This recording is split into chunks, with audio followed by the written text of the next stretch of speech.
This is All of It on WNYC. I'm Allison Stewart. Hey, readers, in less than a week, we'll be meeting for our April Get Lit with All of It book club event.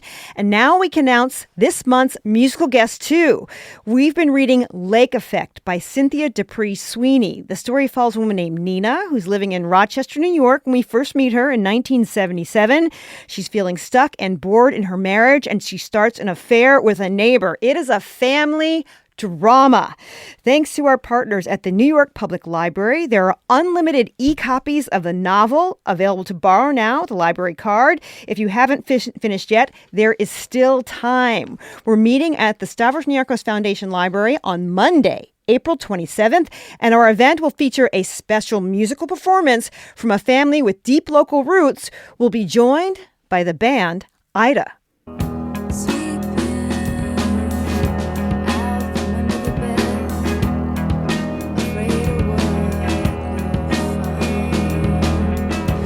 Elizabeth Mitchell and Daniel Littleton formed Ida in Brooklyn in 1993. The indie local legends have been touring and releasing new music for adults and kids in the decade since, and they're going on tour this summer, and they'll join us live at the library on Monday.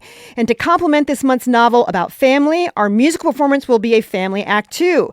Elizabeth and Daniel's daughter, Story Littleton, just released her debut album. She'll be part of the show as well.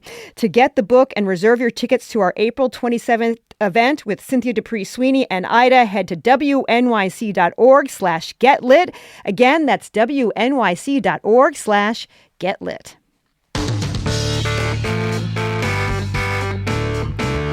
A new 5-part docuseries shows the day-to-day a Lower East Side fitness center, which employs formerly incarcerated people in an effort to combat recidivism. The center is called CONBODY. Shot over the course of 8 years, it follows Cas Marte, who, after having lost 70 pounds in 6 months, decided to share the exercise program he used to do in his cell, a 6-by-9-foot cell where he spent 4 years on drug-related charges. Throughout the series, Cas deals with pitching his business to investors for funding and struggling with public perception. Getting someone to invest in your business is hard. Try doing that with a record. Plus, we see him while trying to be a father to his son and to serve his clients. Variety states the series, quote, provides an incisive look at America's prison industrial complex. The film is titled CONBODY versus Everybody. It will be showing this Sunday, April 26th at the Metrograph Theater and Firehouse Cinema on Monday, Tuesday, and Wednesday at 6:30 p.m. the following week. Then it will stream on the Criterion Channel starting May 1st. Joining me now is CONBODY founder Cas Marte. It's nice to meet you. Nice to meet you, too. Thank you for having me. Also joining me is Deborah Granick, who is behind the 2010 coming-of-age thriller Winter's Bone and the 2018 drama Leave No Trace, and the director of this film. Hi, Deborah. Hello. Listeners, are you or someone you know formerly incarcerated? What has been your biggest challenge since re-entry? Where have you found the most support? Our number is 212-433-9692, 212-433-WNYC. And by the way, have you trained at a CONBODY training class? What stood out to you about the program and its staff? We'd like to hear from you as well. Our number is 212-433-9692, 212-433-WNYC. Okay, Cas, let's go in the back in the Wayback Machine. Right before you lost 70 pounds, what drove that transformation for you? So it was physicians in prison that told me my cholesterol levels were through the roof. Yeah. You know, so I was sat in Rikers Island for a year, waiting to plead guilty and cop out to the case. And so they sent me to upstate prison, where when you go in, the first thing they do is strip you naked, throw you in the shower, make you put this chemical all over your body, spray you down, and then they give you a towel and they put your state green uniforms, and then they line you up to go to the medical unit. In that medical unit, they're giving you like a TB shot. You don't know what you're taking. They're taking blood from you. But it was the first time I saw them do something, I saw a doctor, because in Rikers Island, I was not seeing anybody. Yeah. And at that time, they called me back to the medical unit, and they told me my cholesterol levels were through the roof, that I could die within 5 years if I didn't start eating correctly or exercising. And I was sentenced to 7 years in prison. So it was a little shock for me at 24 to hear that, that I was in that bad shape, So What was the moment that you realized fitness could change your life once you got out of prison? I don't know. I just had a thought that I was going to start a business, like teaching people in the park. And I thought about this while I was in solitary confinement, and at that moment, I wrote out exactly what I wanted to do. And I did what I wrote. I was sitting in solitary confinement unit in Lakeview Correctional Facility, which is like 9 hours away from here. And you can't talk in your cell. You got a couple hours, 2 days or 3 days a week. You get a shower sometimes. You if they hear you talking, you don't get fed. If you're not at your door by the time, and you can't tell what time is it because the light is on all the time. The only time I thought and knew that the time was right was when I heard the correctional officer listen to Jeopardy through my cell. And that was at 7 o'clock, So wow. Yeah. Deborah, how did you encounter cause? I was researching to do a film that would look at the question, how does someone stay out of prison? And that is not something I knew anything about. And I knew I needed an informant. Our team needed someone who had firsthand experience to at least establish this dialogue. And COS was involved in a reentry program at the time that was having a maverick concept, putting that out to the world, which is people can transform their hustle. If they had a business acumen and were savvy and had survived previous to prison, there was a really good chance when given certain resources or helped a little bit, that they could transform that hustle. That was their motto. And I think, I don't want to speak for you, COS, but I think you took a shine to that concept that someone could recognize that skill set in people. And COS presented in an interesting way. And the short of it is COS said yes when we approached to say, could we start a dialogue with you about this? So we're interested in recording and understanding and figuring how to tell anything about reentry to non-justice involved people. Yeah. And COS' big answer was, Let's see what happens. Let's try this dialogue. Yeah, it's sort of interesting. These guys run these multi-billion-dollar businesses. They could all go to Harvard Business Schools if they had access to Harvard Business School. Could you tell us what you were doing before you were arrested? The amount of money that you used to, run? At 19, I was making over $2 million a year. We were operating a $5 million business. It was a pretty crazy operation, and it was all ran by like flip phones, and we couldn't. It's not like today we have a phone that could hold thousands and thousands of contacts. Flip phones only held 1,500 to 2,500 contacts, so we were operating like 7 phones at a time, ringing at the same time, dispatching with Nextels, and it was a pretty wild operation, and it all started on Eldridge and Broome, on the corner of the Lower East Side. I was one of those kids that sat on a milk crate and sold drugs 24 hours a day, When Deborah came to you and said, we want to bring cameras and follow you around a lot, what made you say yes? Because a lot of people might have said, no, I don't think so. I'm just going to concentrate on my deal, and that's good. I thought it was a good idea for me to come around with somebody that had a camera and a boomstick and just follow me around while I'm stopping people on the street. Because it was so difficult for me to come out and get anyone's attention, especially in New York City. You have to be out there nonstop, and that's what I did. I was just nonstop, stopping people on the corner. I always carried flyers, stickers, whatever it was. I was continuously promoting, and now that I have a boomstick and a camera in 2013 or 14, people are looking at me like, oh, what's going on? It's not, now it's so common that you're like, oh my God, get away from me. But back then it was what is this reality TV? What's going on? So I took advantage of that. Deborah, why did you want to make this a 5-part documentary series versus a feature-length film, which is what you have more experience with? Yeah, that's an excellent question, and to this day, a challenging one. I think the answer that comes to mind so frequently when I ask myself this is, life moves quickly, especially when a person has intensity, as someone like COS is going to be making leaps and bounds quickly. No year is going to be the same.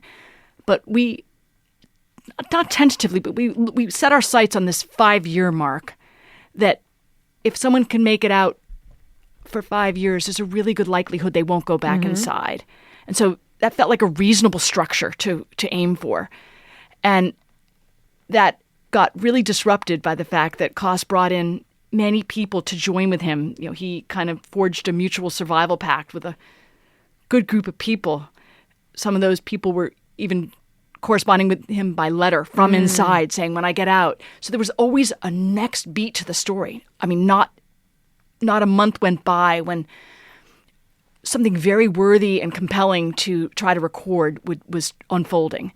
So the project got large quickly. Or not quickly, I guess, over the many years, right? We're talking about a new 5-part documentary series about Koss Marte and as he builds CONBODY, a New York City gym which employs formerly incarcerated people. Marte served 4 years on drug-related charges. He's joining me alongside Deborah Granick to discuss CONBODY versus Everybody, which is coming to the Criterion Channel on May 1st. On line one, we have Hannah calling in from Manhattan, and she's got some familiarity with Koss. Hey, Hannah, thanks for calling. Well, wild to be on the radio, and I'm actually driving right past CONBODY as we speak. That's funny. Magic in the air. But I'm a board member of Defy Ventures, the program that was mentioned. Koss is one of our stars and truly a marketing genius and lovely person all around. So just thrilled that he is the star of this documentary. I can't wait to see it on Sunday, and really just, number one fan calling in to throw my support behind both Koss as an individual and this project as a whole. Thank you so much for calling, Hannah. Part of CONBODY's mission, aside from being a great gym, is about integrating formerly incarcerated people back into society. Why was this important to you include in your business? And do you consider yourself an activist?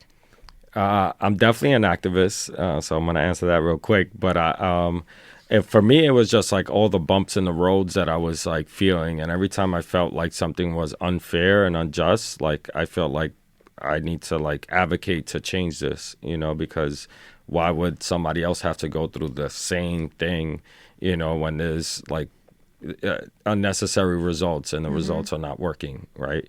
How do we readapt people back into society the right way? Like we're pretty much the only company as a for-profit company going into Rikers Island every day, going into the juvenile facilities every day, training people every day while they're incarcerated, right? And giving them the information, hey, contact us when you come out.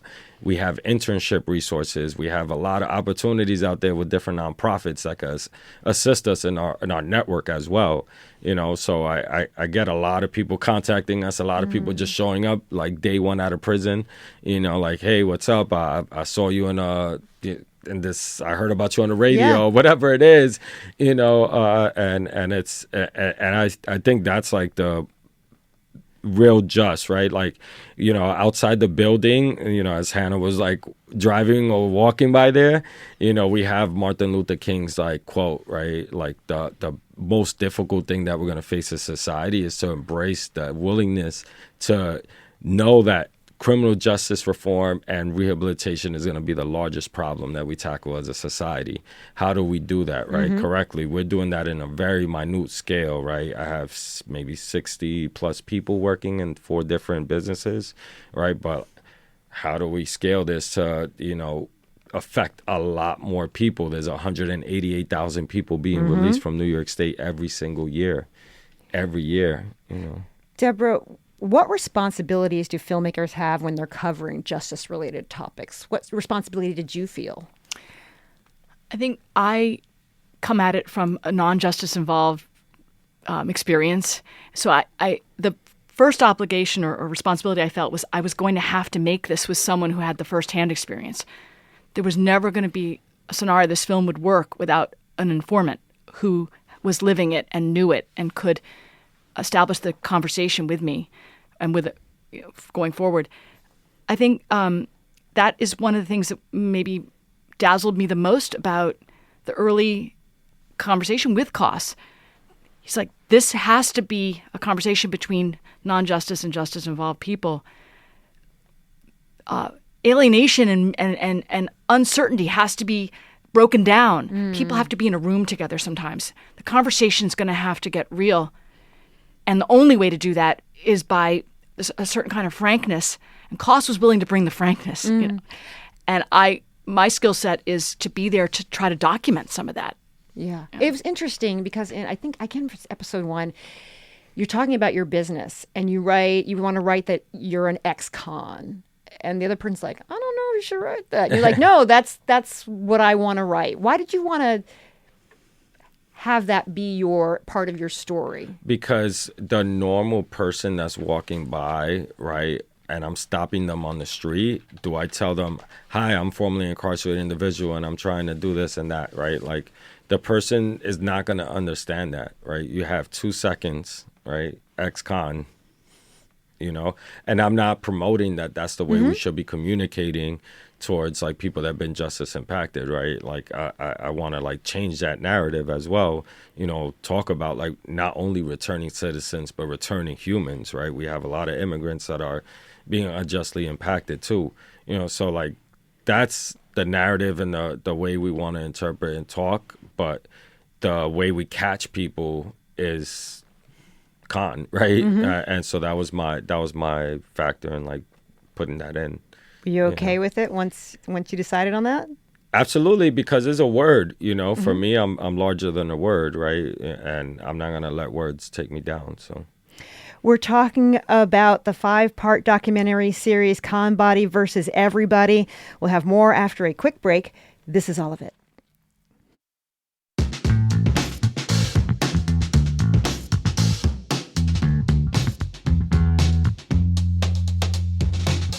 You're listening to All of It on WNYC. I'm Allison Stewart. A new 5-part documentary series, Cos Marte, follows Cos Marte as he builds CONBODY, a New York City gym which employs formerly incarcerated people to combat recidivism. Marte served 4 years on drug-related charges. He joined me alongside director Deborah Granick to discuss the film CONBODY versus Everybody. It's coming to the Criterion Channel on May 1st after some theater screenings in New York next week. How did you handle skepticism among people, investors you were going to, when they said, oh, that's great, but you could tell in their eyes there was something holding them back? Yeah, I mean, I've had people, like, straight up say, like, don't, like, literally ask me, like, are you working with, like, a risky population? Or even when I, like, won, like, a business plan competition that I was supposed to receive $100,000 in investment, right? They came back to me and said, hey, we only could give you $25,000, and the group denied it because of the fact you're hiring people coming out of the system. It's a very risky business, blah, blah, blah, you know. And so I took the $25,000, you know, and kept moving and kept taking whatever money I could take to make it, you know. How do you stay resilient? Because it sounds really personal. I think it's, you know, this is how I grew up, right? I grew up a person that, like, no one understands, like, who I was like that if you see me today, you know, but I was a person that was very resilient. You know, I was somebody that was staying up for 3-4 days, sitting on the corner, like sleeping on the corner, like with a white t-shirt and white Uptown Nikes and baggy jeans, you know, and had a do-rag, you know, type like that. That's the type of person that I was, and nothing was stopping me at that moment, you know. And so, and I'm not in prison. So right now I feel like it still feels like the beginning, you know. Every day I feel like there's so much to tackle that it still feels exciting, and it feels like day one. Deborah, what is the most misunderstood about people wanting to come back and wanting to re-enter society? I think that people have to have some sane building blocks in place. People need a place to live that's safe, that feels decent, and a place to rest your head where you can recharge. People need employment immediately. You can't go hungry. So if an empty pocket is going to create a scenario of extreme pressure, if someone is missing something that could put them in danger, the classic example of standing at the turnstile, you need to get to work. You're not paid yet. It's not, but you still need to get to that job. Do you jump? The jump could require you to it would be an immediate violation. So there's this tension. How could we remove some of those very essential tensions that threaten to set someone back, and quite quickly in their newfound life, So Dami's gonna do free MTA buses. There you go. yeah, I mean that would be the certain essential. Get a little closer to the microphone when you say that. Yeah. Let's listen to a little clip. This is from episode 1. It's a conversation between Cause and trainer Sultan and Ray while at lunch about how people perceive others once they hear the word felony. This is from CONBODY versus Everybody. I don't think our clients even remember that we felons. During a class, until we say, oh, in prison we used to do the flip the card thing. Once I get to that part, they look at they start like, oh, okay, we're doing a prison style workout. But I think as soon as we get started, they don't really remember that we're felons or whatever. They treat us like we're human. They treat us like we human. The best revenge is success. That's it. Real. That's it. I say that to the system too. It just makes me want to go harder. How do you support your team emotionally through throughout the series? Yeah, I mean, I don't know. It's a constant learning experience, right? Because there's just so many different issues that people come out with, right? Or there's so many whether it's shelter or whether it's drug issues, whether it's domestic issues, whether it's whatever issues, parole issues. We deal with it. We try to tackle it as best as we can. We try to communicate. We try to give out the resources that we need in our network, or we try to do what we can within, And I feel like we've built a not only a brotherhood but a sisterhood too. We have a lot of women now working in the team.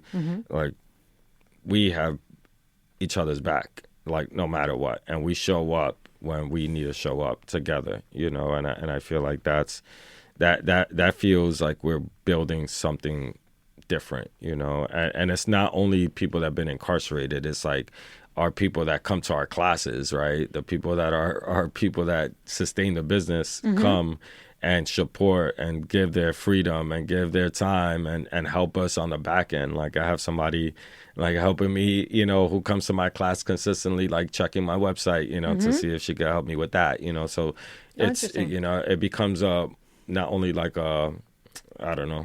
it's a community, You've had to have a front row seat to his development over the course of 5 years now, 8 years. How have you seen Koss? We're going to talk about you later on here. How have you seen him grow as a businessman, as a leader? It's a steep growth, steep and rapid. And I think I was very hip to the fact that Koss was going to really become very versed in the literature about mass incarceration and the prison industrial complex. He was reading and absorbing and listening to scholars, activists. He was on the business front always. He's a very willing listener and observer. So he asks, and he asks for help as well. He has some very interesting comments that we included in the film about what it means to ask for help and what the positive result can be from that. I think Koss was also an innovator. He always would say that he appreciated so much the innovations he would see when he was in the system. That there's a lot of genius behind the bars that gets locked up and never gets seen. And I think Koss has a very, I want to say, intuitive and innate impulse for innovation. Why can't we? Let's try this. I will figure it out. Even if I don't have all the capital required to do this, let's at least do a version of it. Let's test this. Let's get it going. So that was a very ferocious pulse in Koss throughout all the filming process. Koss, what do you like about being your own boss? Or being the boss? I don't know. For me, it doesn't feel like work too much. I actually work with my wife, and she's my my operating officer and controls me, and she's my boss. So but yeah, no, I feel still, it feels like a true blessing, you know, to be in the position that I'm in right now, like to sustain my family in New York City, still living in the Lower East Side, still providing, you know, for my family. And like, you know, it's, and for the people that come and work with us, you know, like I think I say the most powerful, rewarding thing is when I get somebody that says like, yo, you are helping me provide food for my family, you know. You're feeding my kids. I have somewhere to live now. You know, like this is real work. You know, and I think a lot of people forget. Like, I don't know. I grew up in a place where I went to like Jesuit school for middle school, and it was a 204 Forsyth Street, a tenement building in the Lower East Side that was ran by these Jesuits that taught us like everything we needed to know in high school, you know, in middle school, you know, and leadership skills and how to do our laundry and how to do everything, you know, fold hospital corners and all the shit.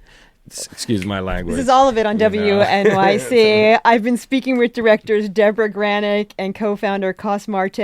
It is called CONBODY versus Everybody. It will be showing Sunday, April 26th at the Metrograph Theater at 7 Ludlow Street and Firehouse Cinema on 87 Lafayette Street on Monday, Tuesday, and Wednesday the following week. Then it will stream on the Criterion Channel starting May 1st. Thank you so much for being with us. Thank you. Thank you. Thank you.